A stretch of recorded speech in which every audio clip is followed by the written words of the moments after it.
नमस्कार मित्र, कैसे हैं आप सभी। मुझे आशा है कि आप सभी बहुत अच्छे होंगे। हमने अभी हाल के दिनों में कई त्योहारों को मनाया। हमने सुभाष चंद्र बोस महान स्वतंत्रता सेनानी की जयंती मनाई। फिर हम लोगों ने ज्ञान की देवी माँ सरस्वती, माँ शारदा की पूजा आराधना में हमने लीन रहा। और फिर हम लोगों ने गणतंत्र दिवस मनाया, झंडा फहराया, है ना। और हमने गणतंत्र की कसम खाई कि हमारा गणतंत्र ही हमारा सब कुछ है। और इसी गणतंत्र से, इसी संविधान से हम अपने देश को चलाते हैं और अपने देश को दुनिया के मानचित्र में और बड़ा और बड़ा और बड़ा करते जाते हैं। और इस बार भी जो प्रदर्शन हमारे सैनिकों का रहा, हमारे आर्मी फोर्सेस का रहा, वो बताता है कि हिंदुस्तान अपना कितना मजबूत है। अब पहले वाला भारत नहीं है। मित्र, आज मैं जिस चीज की आपके साथ चर्चा करने जा रहा हूं वो, आप जानते हैं कि अफवाहों की दुनिया में अभी सिरमौर बना हुआ है। जी हाँ, मैं उसी यूनिवर्सिटी ग्रांट की बात कर रहा हूं, यूजीसी, जिसकी चर्चा अभी सोशल मीडिया में भी और हमारे जो पारंपरिक मीडिया है उस पर भी छाया हुआ है। कई प्रदर्शन हो रहे हैं, कई हैशटैग चल रहा है और न्यायालय का भी दरवाजा खटखटाया जा रहा है। उसी न्यायालय का दरवाजा जिसके निर्देश पे ये यूजीसी ग्रांट में संशोधन हुआ है। आपको मालूम है मित्र कि जब देश बना तो शिक्षण संस्थानों को एक रूपता देने के लिए और उसको मदद देने के लिए समय समय पे केंद्र सरकार ने, उस समय की तत्कालीन केंद्र सरकार ने 1956 में यूजीसी लागू किया था, जो देश के तमाम क्षेत्रों में चल रहे यूनिवर्सिटियों को एक रूपता में लावे और उसको एक नियमों से बांध करके चलावे और उसको अनुदान और बहुत सारी चीजें, बहुत सारी सहायता दी जाए। तो ये 1956 से चला रहा है। अब हाल के दिनों में 2012 में जब हम भाजपा की सरकार नहीं थी, केंद्र में आदरणीय मनमोहन सिंह जी की सरकार थी, तो कुछ संशोधन भी इसमें किए गए। लेकिन फिलहाल के दिनों में, खास करके हम 2023-24 की बात करें तो यूनिवर्सिटी कैंपसों में जो होता है रैगिंग का मामला, प्रताड़ित करने का मामला, मानसिक रूप से प्रताड़ित करने के जो मामले हुए, वो उसमें थोड़ा इजाफा हुआ। वो तकरीबन 378 मामले ऐसे सामने आए जिसमें जाति के आधार पर, नस्ल के आधार पर, विकलांगता के आधार पे, जन्म स्थान को लेकर के, लिंग को लेकर के बच्चों ने एक दूसरे को प्रताड़ित किया। हाँ, बच्चे ही कहेंगे, बच्चे ही तो हैं, हमारे देश के भविष्य हैं। वो चाहे किसी भी जाति, किसी भी संप्रदाय से हो, वो किसी भी लिंग के हो, वो स्त्री हो या पुरुष हो या उभय लिंग हो, सभी हमारे देश के एसेट हैं। तो इन मामलों को देखते हुए सुप्रीम कोर्ट ने गंभीरता दिखाई और इस गंभीरता और तब बढ़ गई न्यायालय का जब दो छात्रों ने इसी सब सारे प्रकरण को लेकर के आत्महत्या भी कर ली। आपको याद होगा पायल तड़वी और वेमुला का मामला, रोहित वेमुला का मामला। तो उनके जो अभिभावक थे वो भी सुप्रीम कोर्ट के दरवाजा खटखटाए कि भाई, हमारा जो बच्चा था वो तो चला गया और वो देश का बच्चा था, लेकिन ऐसे और वारदात ना हो, ऐसी घटनाएं और ना हो, ऐसे और हमारे देश का भविष्य समय से पहले ना चले जाए। क्योंकि दोनों छात्रों ने आत्महत्या कर लिया था, दोनों विद्यार्थियों ने। तो इसके लिए जो कानून है उसको थोड़ा सा और पारदर्शी किया जाए और थोड़ी सख्ती लाई जाए और वो इफेक्टिव बनाया जाए। तो सुप्रीम कोर्ट ने एक निर्देश केंद्र सरकार को दिया कि एक कमेटी बना करके इन सारी चीजों को गंभीरता से देखते हुए एक कानून में कुछ बदलाव लाना पड़े, कुछ और मजबूती लाना पड़े तो आप करें। केंद्र सरकार ने, आदरणीय नरेंद्र मोदी जी ने कांग्रेस के अध्यक्ष, राज्यसभा सदस्य दिग्विजय सिंह जी, परिचय के मोहताज नहीं है। उनकी अध्यक्षता में कमेटी बनाई, उसमें 10 राज्यसभा के सांसद सदस्य रहे और 21 लोकसभा के सदस्य रहे। उसमें से सारे जाति बिरादरी के लोग थे, सारे संप्रदाय के लोग थे। इन सारे लोगों ने बैठ करके कुछ बदलाव यूजीसी में किया। एक समता कमेटी बनाई, एक इक्विटी कमेटी बनाई, ताकि किसी भी छात्र को, किसी भी छात्रा को नस्ल के आधार पे, लिंग के आधार पे, जन्म स्थान के आधार पे, उसकी शारीरिक क्षमता के आधार पे कोई भेदभाव ना किया जाए, उसे मजबूरन उकसाया नहीं जाए आत्महत्या वगैरह को लेकर के।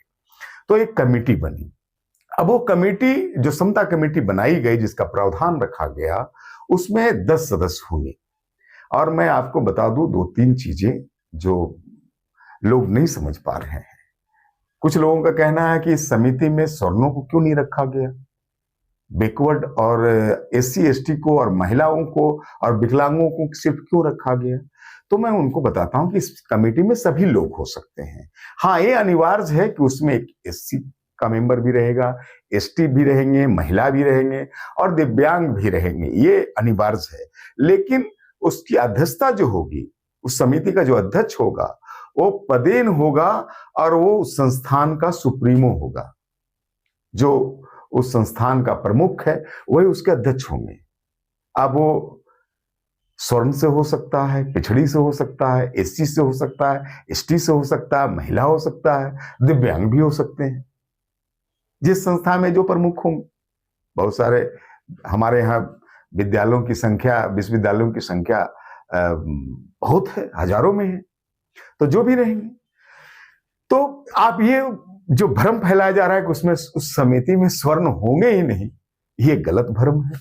अगर उस संस्था का प्रमुख स्वर्ण है तो स्वर्ण होंगे, अध्यक्ष होंगे। सदस्य की क्या बात है, वो अध्यक्ष होंगे। दूसरी बात, एक विकलांग को रखना है तो विकलांग में स्वर्ण भी हो सकते हैं, पिछड़ा भी हो सकता है, एससी भी हो सकता है, एसटी भी हो सकता है, महिलाएं भी हो सकती है। तो ये मैं भी साफ कर दूं। दूसरी बात है कि 3 प्रोफेसर भी रह सकते हैं, उसमें भी जनरल कैटेगरी के हो सकते हैं। दिव्यांग रहेगा, महिलाएं रहेंगी, तो उसमें भी जनरल कैटेगरी हो सकता है। तो ये जो कहा जा रहा है कि जनरल कैटेगरी का, यानी कि स्वर्ण का कोई सदस्य उस समिति में नहीं होगा, ये सरासर गलत है, ये कोरा अफवाह है। हाँ, ये बात जरूर है कि ओबीसी, एसटी, एससी, महिला और दिव्यांग के सदस्य अनिवार्य होंगे, और दिव्यांग और महिला में स्वर्ण से भी आ सकते हैं, ओबीसी से भी आ सकते हैं, एससी एसटी से भी आ सकते हैं। दूसरी बात है कि उस समिति का जो प्रमुख होगा, जो अध्यक्ष होगा, वो उस विश्वविद्यालय का प्रमुख होगा, तो वो स्वर्ण कैटेगरी से भी आ सकते हैं। तीसरी बात है कि उसमें एक सचिव भी होगा, समन्वयक, वो भी स्वर्ण से आ सकते हैं। तो ये चीजें साफ होनी चाहिए कि इस कमेटी में स्वर्ण नहीं है। तो भाई शिकायत भी पिछड़ा करे, शिकायत भी एससी एसटी करे और जजमेंट भी वही सुनाए, ये जो धारणा बना करके सोशल मीडिया में डाला जा रहा है, ये गलत है, ये बिल्कुल सरासर झूठ है। क्योंकि जो ड्राफ्टिंग है, लोगों ने उसको पढ़ा नहीं और चीजों को, झूठी चीजें जो व्हाट्सएप में चल रही है उसको फैलाते जा रहे हैं और लोग आंदोलन के मूड में आते जा रहे हैं। तो ये गलत है। मैं सबसे निवेदन करूंगा कि सबसे पहले हम उसको पढ़ें कि सरकार ने क्या ड्राफ्ट किया है। हमारे सांसदों ने, जो विद्वान सांसद हैं, जिसकी अध्यक्षता कांग्रेस के राज्यसभा सदस्य दिग्विजय सिंह जी ने किया है, तो वो उन्होंने क्या ड्राफ्ट किया है, हम उसको पहले पढ़ लें और जिस लाइन पे गलती हो उस लाइन को रेखांकित करके हम उसमें ऑब्जेक्शन डालें। मैंने वो ड्राफ्ट डाल भी दिया है, आप उसको पढ़ भी सकते हैं। तीसरी बात है कि नहीं, स्वर्ण तो भाई कंप्लेनर नहीं हो सकता, कंप्लेन नहीं कर सकता, ये भी गलत बात है। अगर कोई स्वर्ण है और उसके साथ अगर कोई भेदभाव किया जा रहा है, वो महिला हो, दिव्यांग हो या और आर्थिक रूप से कमजोर हो, तो वो भी कंप्लेनर बन सकता है, वो भी अपनी शिकायत दर्ज कर सकता है। इसमें कहीं दुराव की बात नहीं कि सिर्फ एससी एसटी ओबीसी ही शिकायत करता हूं, ऐसा भी नहीं। तीसरी बात कही जा रही है कि जो फैसला हो जाएगा वो फिर वही हो जाएगा, फिर इसमें अपील नहीं हो जाएगी। तो भाई वक्फ बोर्ड, पुराना वक्फ बोर्ड जैसी कोई बात इसमें नहीं है। आप 30 दिनों के अंदर अगर आप उस समता समिति के फैसले से आप मतलब कि इत्तेफाक नहीं रखते, आपको लगता है कि गलत जजमेंट हुआ है, गलत फैसला सुनाया गया है, तो आप 30 दिनों के अंदर लोकायुक्त में अपना कंप्लेंट भी दर्ज कर सकते हैं, फिर से जांच होगी उसकी। और सबसे बड़ी बात कि ये चीजें इस नौबत तक आएगी क्यों? इसलिए कि मान लीजिए कुछ हो ही गया किसी छात्र या छात्रा के साथ, उन्होंने कंप्लेन दर्ज कर ही दिया, तो कोई फांसी में लटकाने वाली बात नहीं है। सबसे पहले तो उसको चेतावनी दी जाएगी, भाई चेतावनी से सुधर गया फिर बातें खत्म हो गई। चेतावनी से नहीं हुआ तो कुछ जुर्माना लगाया जाएगा कि भाई इतना जुर्माना लगेगा तुम पे। अगर उससे सुधर गया तो खत्म बात है। उससे भी नहीं सुधरा तो भाई निलंबन की बात आएगी। उससे भी नहीं सुधरे वो, तब निष्कासन की बात आएगी। और अगर कुछ ऐसी बात हो गई जो आपराधिक हो, किसी ने किसी पे गोली चला दी, किसी ने किसी का और कुछ कर दिया, जो बिल्कुल आपराधिक घटना है, तो सामान्य बात है, उसके लिए पुलिस है, तो पुलिस के पास जाएगी ऐसी घटनाएं। तो कहीं से कोई ऐसी बात नहीं है इसमें जो इतना बखेड़ा खड़ी की जाए। कुछ लोगों का कहना है कि भाई अगर जो शिकायत करता है उसकी शिकायत झूठी होती है तो उस पर कार्रवाई होनी चाहिए। मैं इस बात से थोड़ा इत्तेफाक रखता हूं, और हो सकता है कि सरकार भी इसको फिर रिव्यू करे, ऐसी बातें हो रही है। लेकिन मैं ये कहता हूं कि भाई तो सब पर लागू है ना। सबसे पहले तो आप दिमाग से यह निकालो कि स्वर्ण जाति के जो विद्यार्थी हैं वो शिकायतकर्ता नहीं होंगे, वो शिकायत नहीं कर सकते, ऐसा कुछ बात नहीं है, वो भी शिकायत कर सकते हैं। तो ये दिमाग से ही निकाल दिया जाए। और ये जो कानून में संशोधन किया गया है, ये नियमों को जो थोड़ा सा और पारदर्शी, थोड़ा और सख्ती की गई है, वो इसलिए की गई है कि शिक्षण संस्थान शिक्षा देने और लेने का संस्थान होता है। वहां कुछ ऐसे असामाजिक या क्या कहते हैं उसको, मनचले टाइप के कुछ स्टूडेंट पहुंच जाते हैं, जो हम लोग देखते भी हैं। तो ऐसे लोग पढ़ने वाले विद्यार्थियों को परेशान ना करे, इसके लिए इस कानून को थोड़ा सा और सख्त किया गया है, ताकि किसी भी भारतीय या कोई भी छात्र को जो हमारे संस्थान में अध्ययनरत है, उसको लिंग, जन्म स्थान या क्या कहते हैं आर्थिक रूप से कमजोर हो या शारीरिक रूप से कमजोर हो, ऐसे लोग छात्रों को कोई परेशान ना करे, उसको कोई बेवजह परेशान नहीं करे, इसके लिए कानून आया। तो मैं फिर कहता हूं, खास करके अपने स्वर्ण भाइयों से, क्योंकि मेरे बहुत सारे मित्र कह रहे हैं कि विजय इसमें तो गलत हुआ है, तो मैं उनसे कहता हूं कि आप पढ़ो, इसको ड्राफ्ट को पढ़ो। अगर इसमें कहीं कोई गलती है तो आप उसको रेखांकित करके भेजो, सरकार उसको समझेगी। लेकिन मैंने जो पढ़ा है तो मैंने ये सारी चीजें पाई है जो मैं आपके साथ साझा कर रहा हूं कि ऐसी कोई भी बात नहीं है जिसमें इतना बखेड़ा किया जा सके। ये मैं समझता हूं कि आदरणीय नरेंद्र मोदी जी की जो सरकार चल रही है और देश आगे बढ़ रहा है, उसमें तरह तरह की साजिशें हो रही हैं, और हम लोग उन अफवाहों में आकर के कभी कभी टूल किट के रूप में अपना कार्य कर लेते हैं। ये दुखद है, ऐसा बिल्कुल नहीं होना चाहिए, है ना। क्योंकि हमारे लिए सभी विद्यार्थी, चाहे वो जिस भी जाति संप्रदाय के हों, चाहे वो जहां जन्म लिए हों, वो सभी इस देश के सेठ है, इस विश्व का भविष्य है, और सभी को अच्छे मार्ग में चलना चाहिए, अच्छी पढ़ाई करनी चाहिए और देश को अपना सहयोग करना चाहिए।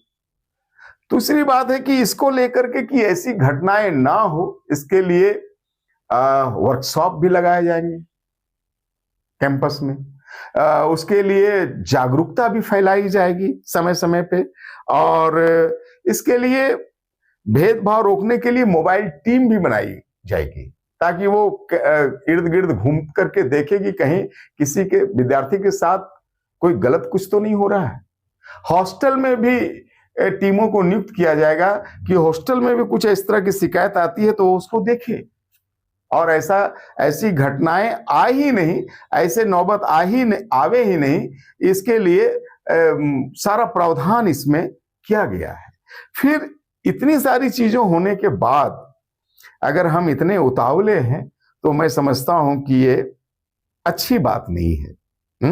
ये बिल्कुल बेकार बात है, और हमको लगता है कि कोई ना कोई ऐसे लोग हैं जो हम लोगों को यूज कर रहा है, हम लोगों को देश के विरोध में और सरकार के विरोध में खड़ा करना चाहता है। तो इन चीजों से बचिए, इन चीजों को समझिए, ड्राफ्ट को पढ़िए, और बिल्कुल आप निश्चिंत रहें। पूरे ड्राफ्ट जब आप पढ़ेंगे तो आपको ये समझ में आ जाएगा कि भाई पीड़ित कोई भी हो सकता है, जो वाकई में पीड़ित होगा। उसके लिए कोई जातीय बात नहीं है, कोई भी पीड़ित हो सकता है। स्वर्ण पीड़ित हो सकते हैं, पिछड़ा पीड़ित हो सकता है, SC ST पीड़ित हो सकता है, दिव्यांग पीड़ित हो सकता है, महिलाएं पीड़ित हो सकती है, उभय लिंग वाले पीड़ित हो सकते हैं, कोई भी पीड़ित हो सकता है। तीसरी बात, उस पीड़ित की बात जो सुनेगा उसमें स्वर्ण भी रहेंगे, उसमें OBC भी रहेंगे, उसमें SC ST भी रहेंगे, उस कमेटी में महिला भी है, उस कमेटी में दिव्यांग भी है, उस कमेटी का अध्यक्ष जो है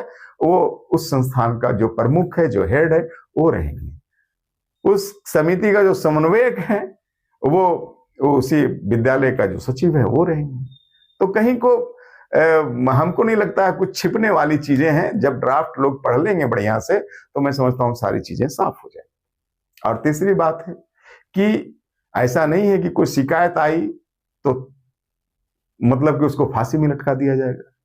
उसके लिए उसको चेतावनी दिया जाएगा, समझाया जाएगा, जुर्माना की बात आएगी, तब निलंबन और निष्कासन की बात आएगी। हाँ, आपको आपराधिक मामला कर दिया, किसी को किसी ने गोली मार दी, तो भाई तो पुलिस FIR बनता है उसमें, चाहे वो कैंपस परिसर हो चाहे कहीं रहो। जो चीजें हैं हमारे यहाँ कानून वो लागू होगा। तो मैं समझता हूं कि इसमें कहीं कोई इस तरह का बवेला, इस तरह का बखेड़ा करके अपने देश को कमजोर करने की आवश्यकता नहीं है। हाँ, आपको फिर भी कोई ऑब्जेक्शन लगता है ड्राफ्ट पढ़ने के बाद, तो उसके लिए सरकार है, न्यायालय है, हमें अपनी बात को शांतिपूर्वक तरीके से, विधि सम्मत तरीके से जरूर रखना चाहिए। जय मां भारती। हमारा हिंदुस्तान जिंदाबाद था, जिंदाबाद रहेगा। वंदे मातरम।